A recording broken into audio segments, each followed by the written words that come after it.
안녕하세요. 포춘보니입니다. 네, 오늘 정말 많은 분들이 기다리셨을 그 기업이죠. 바로 웨어러블 로봇 회사 코스모 로보틱스의 IPO에 대해 속속들이 파헤쳐 보려고 합니다. 이 회사가 대체 어떤 곳인지부터 시작해서 그래서 돈은 잘 벌고 있는지, 다른 회사랑은 뭐가 다른지, 그리고 제일 중요한 거죠. 우리 투자자들은 어떻게 접근해야 할지 이 순서대로 차근차근 짚어드릴게요. 자, 그럼 바로 시작해볼까요? 첫 번째, 코스모 로보틱스.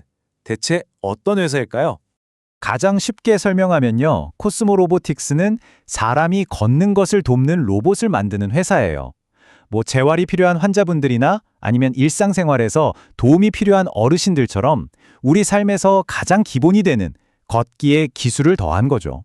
이 회사의 핵심 강점 딱 정리해드릴게요. 가장 중요한 건 바로 자연스러운 보행 기술이에요.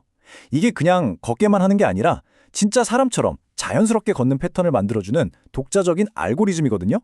그리고 또 대단한 게 영유아부터 어르신까지 모든 연령대를 위한 제품 라인업을 다 갖추고 있다는 거예요. 근데 여기서 끝이 아니에요. 요즘은 산업 현장이나 국방 분야까지, 그러니까 사업 영역을 정말 공격적으로 확장하고 있다는 점도 꼭 기억해 두셔야 합니다.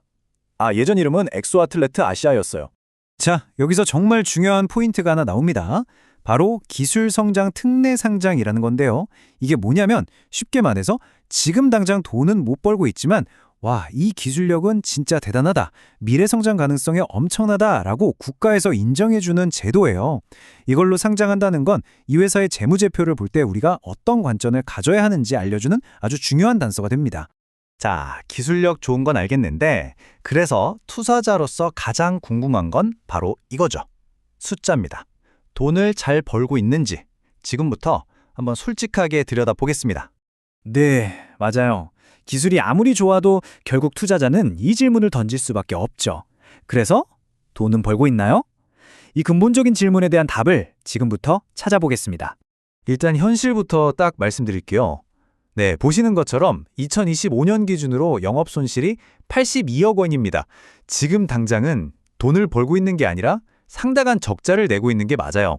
하지만 여기서부터가 진짜 중요한 이야기의 시작입니다.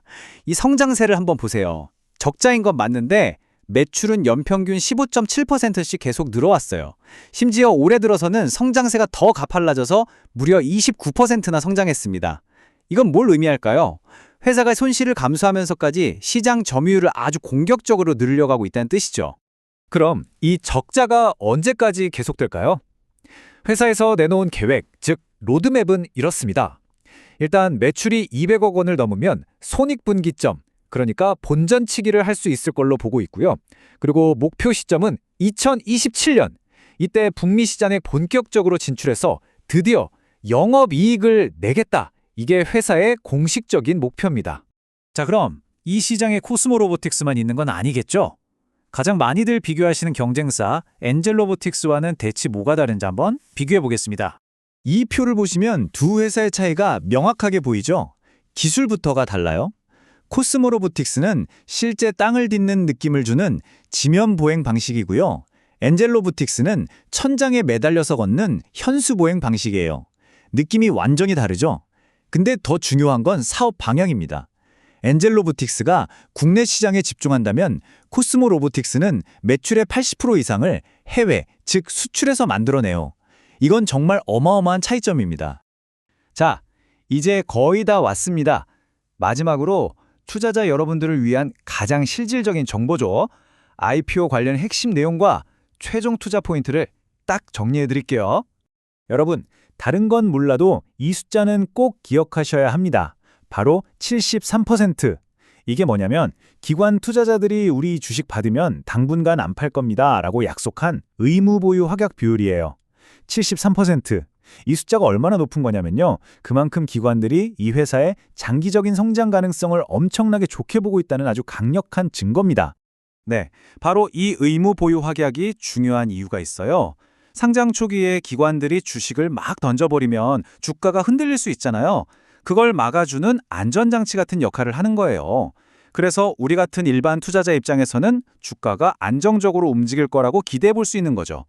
다시 한번 말씀드리지만 73%는 정말 보기 드문 아주 높은 수치입니다. 자, 그래서 실제 청약에 참여하실 분들을 위해 핵심 정보 정리해 드릴게요. 최종 공모가는 6,000원으로 결정됐고요. 청약일은 4월 27일, 28일, 바로 다음 주 월 화요일입니다. 그리고 이번에 모인 자금은 전부 R&D랑 해외 시장 뚫기 위한 인증 비용으로 쓴다고 하네요. 자, 그럼 이제 모든 정보를 종합해서 우리가 어떤 고민을 해야 하는지 정리해 볼게요. 투자자의 딜레마죠. 한쪽에는 정말 독보적인 기술력과 엄청난 매출 성장세, 그리고 기관들의 압도적인 지지가 있어요. 이건 정말 매력적이죠. 하지만 다른 한쪽을 보면 여전히 계속되고 있는 적자, 그리고 흑자 전환은 아직은 미래의 계획이라는 현실적인 리스크가 분명히 존재합니다. 결국 코스모 로보틱스 투자는요, 지금 당장의 성적표를 보고 투자하는 게 아니에요. 미래의 가능성과 계획에 투자하는 거죠. 기술력이 좋다는 건 이미 증명이 됐어요. 이제 남은 숙제는 딱 하나입니다. 이 훌륭한 기술로 과연 돈을 벌 수 있느냐? 회사가 우리에게 약속한 그 로드맵을 얼마나 잘 지켜나가느냐에 이 투자의 성패가 달려있다고 볼 수 있겠습니다. 과연 2027년 코스모 로보틱스는 자신들이 약속한 대로 수익성을 통해 기술의 가치를 완벽하게 증명해낼 수 있을까요? 바로 이 질문에 대한 여러분 각자의 답을 찾는 과정이 이번 투자의 핵심이 될 겁니다. 오늘 제가 정리해드린 내용이 여러분의 현명한 투자 결정에 조금이나마 도움이 되었으면 좋겠습니다. 지금까지 퍼춘본이었습니다. 감사합니다.